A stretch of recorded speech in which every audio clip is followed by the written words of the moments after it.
हरे कृष्णा। ओम नमः शिवाय। कल हमने कथा में बात करी थी कि महादेव का इंतज़ार करती हैं माता पार्वती कि कब वो उनके महल में प्रस्थान करेंगे। अंततः वो समय आ जाता है, महादेव वहाँ पर पहुँच जाते हैं। माता पार्वती बहुत प्रसन्न है, बहुत प्रसन्न हैं। लेकिन वो हैरान भी हैं क्योंकि ऐसा क्या हो रहा है कि जैसे ही वो महादेव के समक्ष जाकर उन्हें चरण वंदना करने का प्रयत्न करती हैं और महादेव उन्हें कह देते हैं, जाओ कन्या, स्नान करके आओ। इस प्रकार से न जाने कितनी बार महादेव माता पार्वती से स्नान करवाते हैं, बार बार उनको बोलते हैं, जाओ स्नान करके आओ, जाओ स्नान करके आओ।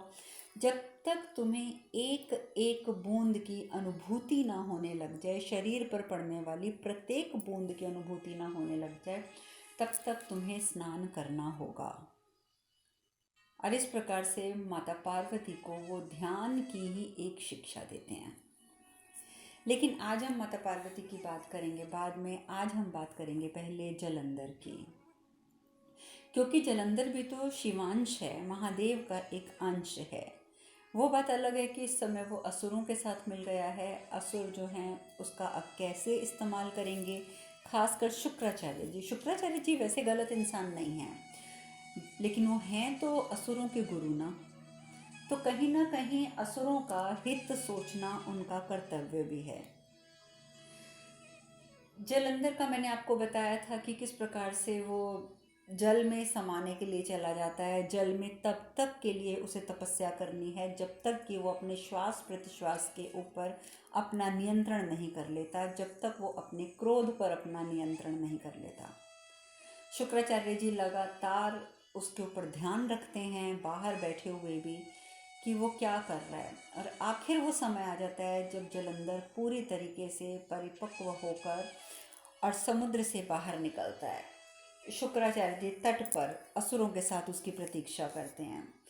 जैसे ही पानी से बाहर निकलता है तो उसके शरीर की संरचना को देखकर शुक्राचार्य भी बहुत प्रसन्न होते हैं कि इतना उसका शरीर गठित हो चुका था, इतना ताकतवर नज़र आ रहा था कि देखने से ही एहसास होता था जैसे ये कुछ अलग है। अब शुक्राचार्य जी, और वैसे भी मैंने बताया था कि वो शिवांश है और इस वजह से वो उसका जो आकार है शरीर का वो प्रतिदिन के हिसाब से बढ़ रहा है, प्रतिवर्ष के हिसाब से नहीं, प्रतिदिन के हिसाब से बढ़ रहा है। तो एक काफ़ी अच्छा परिपक्व पुरुष के रूप में कुछ ही दिनों में वहाँ से बाहर निकलता है और उसका चेहरा बिल्कुल वही चेहरा होता है जो महादेव का है, क्योंकि महादेव का पुत्र है, वो महादेव की ही क्रोधाग्नि से उत्पन्न हुआ है। शुक्राचार्य जी उसकी प्रतीक्षा कर रहे होते हैं, बहुत प्रसन्न होते हैं। वो कहते हैं कि पुत्र, क्या तुमने श्वास प्रतिश्वास पर अपना नियंत्रण किया? जलंधर कहता है, जी गुरु जी। वो कहते हैं कि क्या तुम बता सकते हो कि तुमने कितनी शक्ति अर्जित करी है? जलंधर कहता है, जी गुरु जी, आप मेरी जो परीक्षा लेना चाहते हैं आप लीजिए।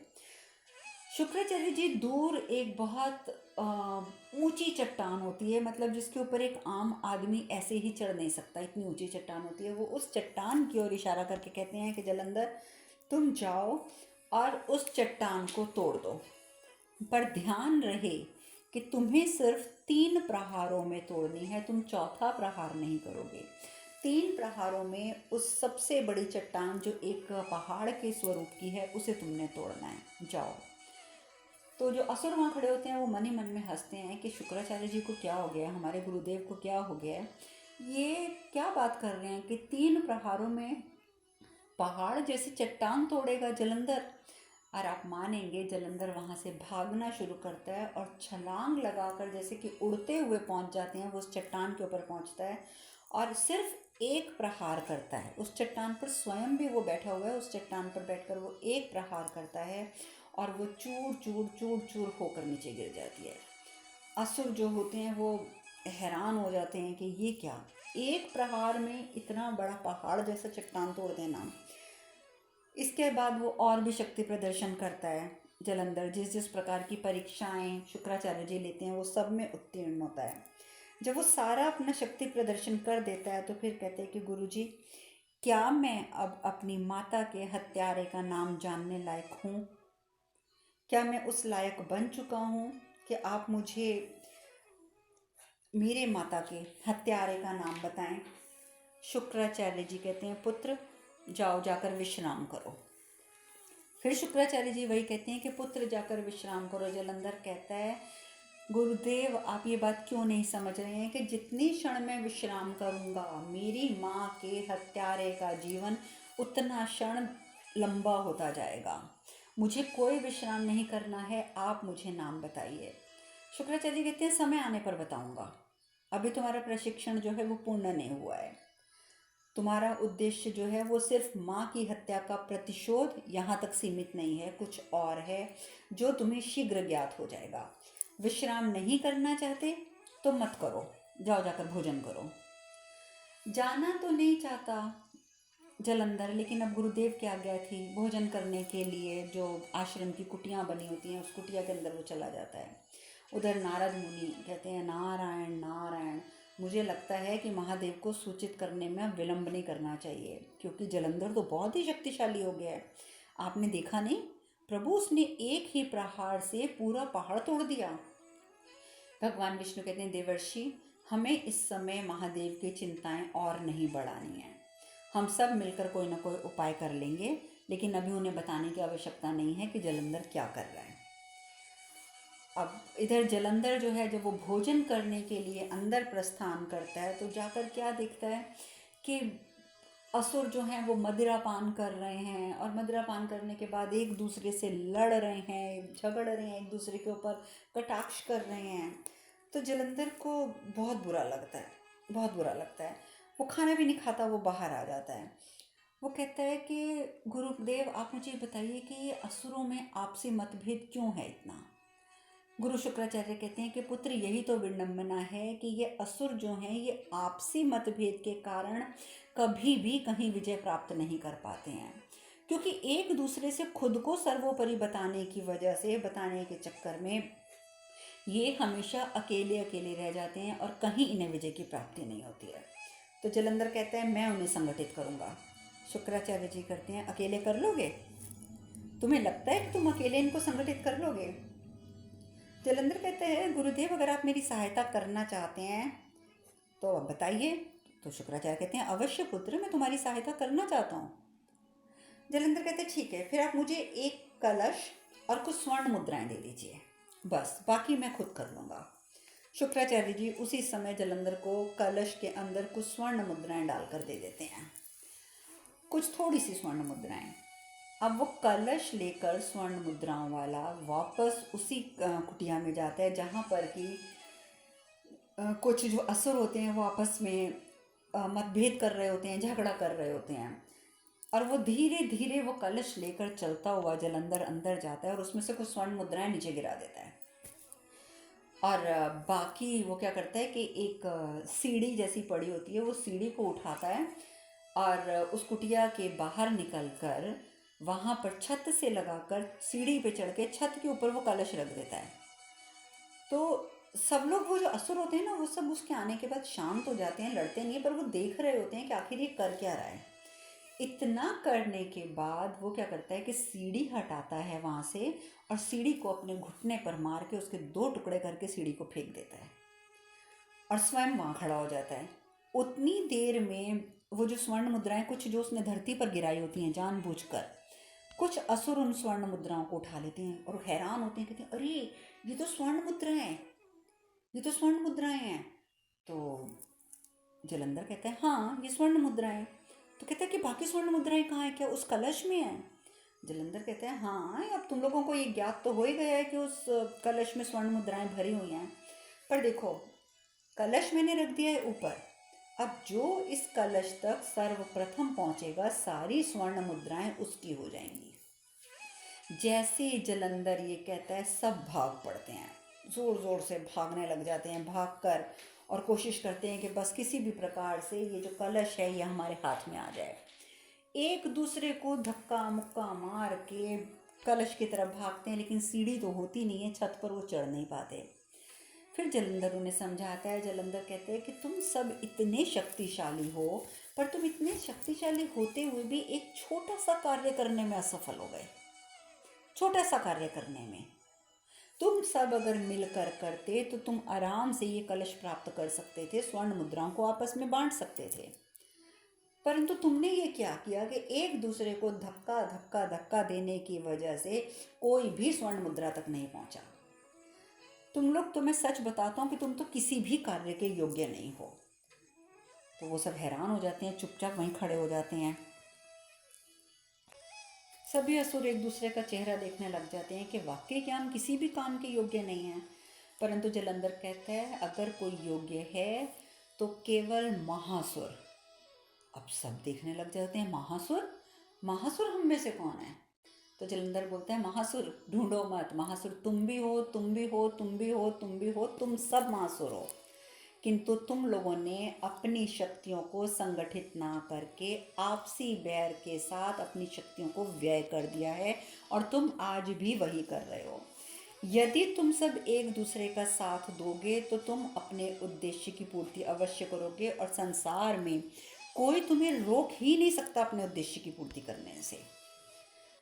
तो जब ये बात वो लोग समझते हैं तो वो इकट्ठे होकर उस जो छत पे से कलश उतारना होता है, वो छत के पास पहुंचने के लिए एक दूसरे के ऊपर चढ़कर, अपने एक दूसरे को सीढ़ी बनाकर संगठित होकर आराम से एक असुर जाता है और कलश उठा के ले आता है। लेकिन ये क्या, जब कलश उठा के लाता है तो क्या देखता है, कलश तो खाली है।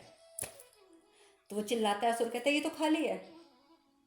जलंधर कहते हैं हाँ, ये अभी खाली है, ये अभी खाली है, किंतु यदि तुम सब एक मत हो जाओ तो मैं तुमको वचन देता हूँ कि ऐसे कितने ही कलश हम देवताओं की संपत्ति से भर लाएंगे।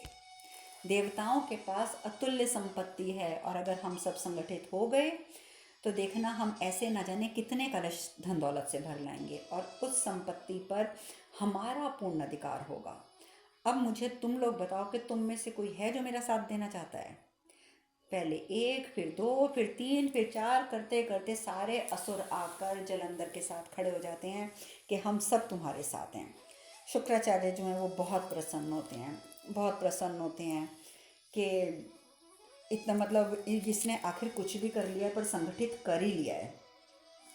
अब ये लोग तो संगठित हो गए, शुक्राचार्य जी प्रसन्न भी हो गए।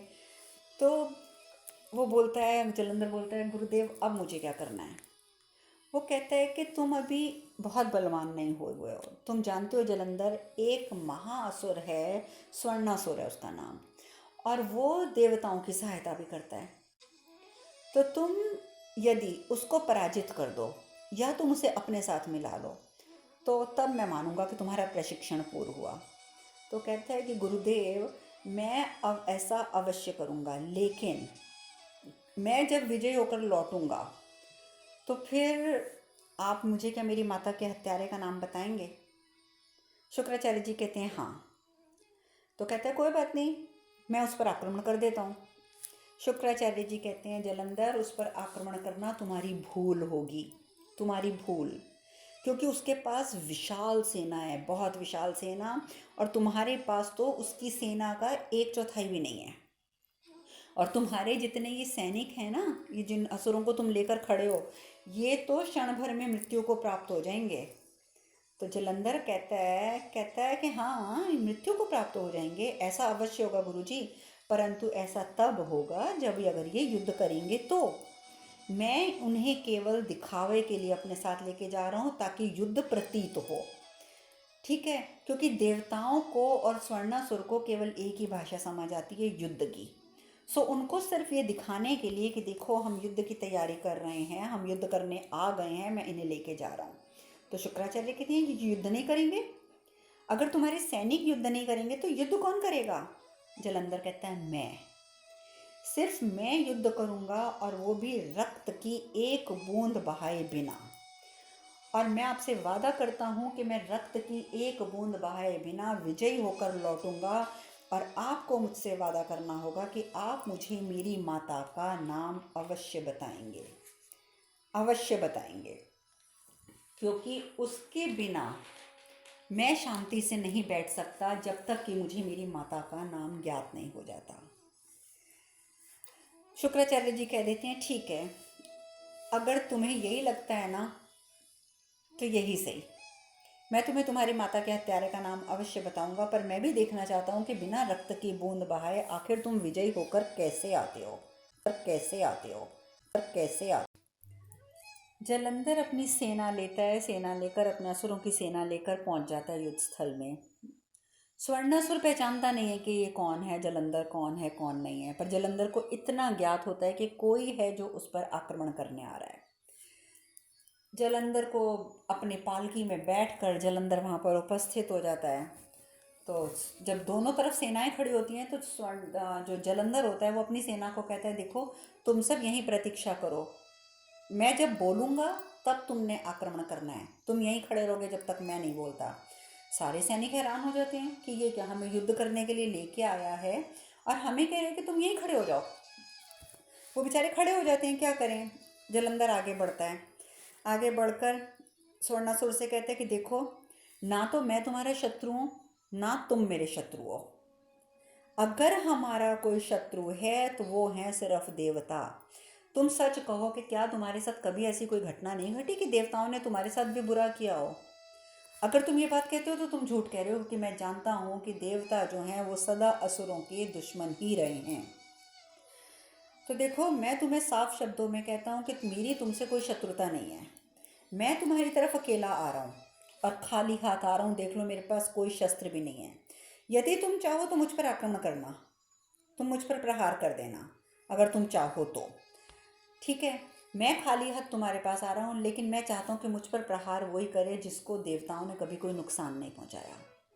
और ये कह के जलंधर दुश्मन की सेना में अकेला चला जाता है। आगे बढ़ता बढ़ता वो स्वर्णासुर के पास तक पहुंच जाता है। स्वर्णासुर उसी समय अपनी तलवार उठाता है और तलवार का प्रहार कर देता है जलंधर के ऊपर। पर आप जानते हैं कि जलंधर तो शिवांश है, उसमें तो बेइंतहा शक्ति है। जलंधर उसी समय तलवार को पकड़ लेता है और अपने हाथ में तलवार को पकड़कर उसके दो टुकड़े करके फेंक देता है। स्वर्णासुर उसको जब हाथों से मारने की कोशिश करता है कि मैं इसको घुमा दूंगा, इसको मैं मुक्का मार दूंगा, लेकिन ये क्या, उसी समय जलंधर उसके हाथ पकड़ता है और हाथ पकड़ के ऐसे मोड़ देता है कि जैसे उसकी हज़ारों हड्डियां उसने तोड़ दी हों बीच की। इतना घबरा जाता है स्वर्णासुर, तुरंत क्षमा मांगता है, क्षमा करो क्षमा करो क्षमा करो, मैं आज से तुम्हारा मित्र हूँ, आज से अगर कोई मेरा शत्रु है तो सिर्फ देवता। पर तुम मुझे ये बता दो कि तुम हो कौन, तुम हो कौन, कम से कम अपना परिचय तो दे दो। तो उतनी देर में पीछे से सैनिक जो होते हैं उसके असुर वो चिल्ला पड़ते हैं, जय जय जलंधर, जय जय जलंधर, जय जय जलंधर। इधर ब्रह्मा जी विष्णु जी सब देख रहे हैं कि जलंधर ने किस प्रकार से 1 मिनट के अंदर अंदर हरा दिया है।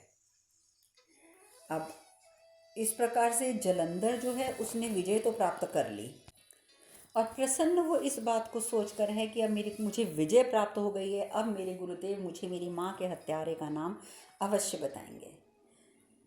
उधर दूसरी ओर अब हम थोड़ी सी माता पार्वती की बात करते हैं। माता पार्वती बार बार स्नान करके आती हैं, बार बार स्नान करके आती हैं।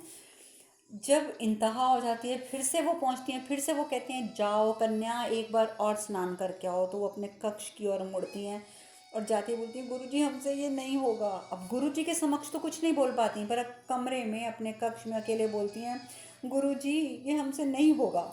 तो उसी समय भगवान शिव वहाँ उपस्थित हो जाते हैं, वो जिनको वो अपने वास्तविक स्वरूप में, जिस वास्तविक स्वरूप को माता पार्वती हमेशा एक साधु समझती हैं। तो शिव जी यहाँ पे उपस्थित हो जाते हैं और आते ही बोलते हैं, आपसे ये नहीं होगा, यही ना। माता पार्वती बोलती हैं, आप भीतर कैसे आए, किसने आने दिया आपको भीतर। महादेव कहते हैं, राजकुमारी मैं तो केवल ये देखने आया था कि आपके महान गुरु आपको क्या सिखा रहे हैं, किंतु ये क्या, वो तो सुबह से बार बार आपको सिर्फ स्नान ही करा रहे हैं। अरे क्या कहा था आपके गुरुदेव ने, शरीर पर पड़ती प्रत्येक बूंद की अनुभूति होनी चाहिए। अरे राजकुमारी इससे क्या प्राप्त होगा। माता पार्वती कहती हैं, आप हमारे गुरु की शिक्षा प्रणाली पर कुछ ना कहें वही अच्छा होगा। इतना आप सुन लीजिए साधु महाराज, हमें उन पर पूर्ण विश्वास है और वो जो चाहते हैं हम वो उन्हें करके दिखाएंगे। और ये कह के वो प्रस्थान कर जाती हैं वहाँ से स्नान के लिए। उसी समय राजा हिमावन और रानी मैनावती आ जाती हैं। वो आके बोलती हैं, प्रभु ये कैसी लीला है, कैसी लीला है ये। महादेव कहते हैं, महाराज प्रायः हम संसार के कार्यों में इतने लीन रहने लग जाते हैं कि कितनी ही अनुभूतियों के प्रति हमारी संवेदना मंद पड़ जाती है। और ये बिल्कुल, ये चीज़ तो हमें आजकल के लोगों को समझनी अति आवश्यक है। हम में से ही, मैं खुद से भी बोलती हूँ, मैं आपसे भी ये प्रश्न करती हूँ कि आज जिंदगी की भाग दौड़ में, संसार के और अन्य कार्यों में हम इतने ज़्यादा लीन हैं, हम छोटी छोटी अनुभूतियाँ कब करते हैं? हम खाना खाते समय कब सोचते हैं अब हमने रोटी का कोर तोड़ा, हमारे हाथों ने तोड़ा, अब वो हमारे मुंह तक हमारे हाथ लेकर आए हैं, मुंह ने उसे चबाना शुरू किया, दांतों ने, हमारी लार ने उसको हजम करना, तो अंदर ले जाना शुरू किया। ये छोटी छोटी अनुभूतियाँ कब हम करते हैं? हम जब धरती पर पाँव रखते हैं, कहीं जाते हैं, हम कब कष्ट करते हैं कि हम धरती पर देखें कि हमारे कदम कहाँ पड़ रहे हैं, कैसे पड़ रहे हैं? हम स्नान करते हैं तो कब सोचते हैं कि पानी हमारे शरीर कर किस हिस्से पर ज़्यादा पड़ रहा है, कम पड़ रहा है, बूंदें कहाँ जा रही हैं? नहीं, महादेव हमें यही तो सिखा रहे हैं कि ये छोटी छोटी अनुभूतियाँ, इनके प्रति तो हम बिल्कुल ही चुप हो चुके हैं, हमारी संवेदना बिल्कुल खत्म हो चुकी है इन चीज़ों के पीछे। और हमें ये साधारण सी प्रतीत होने वाली लघु अनुभव जो होते हैं, उनके प्रति जो हम उपेक्षित रहने लग जाते हैं, ये चीज़ सही नहीं होती महाराज।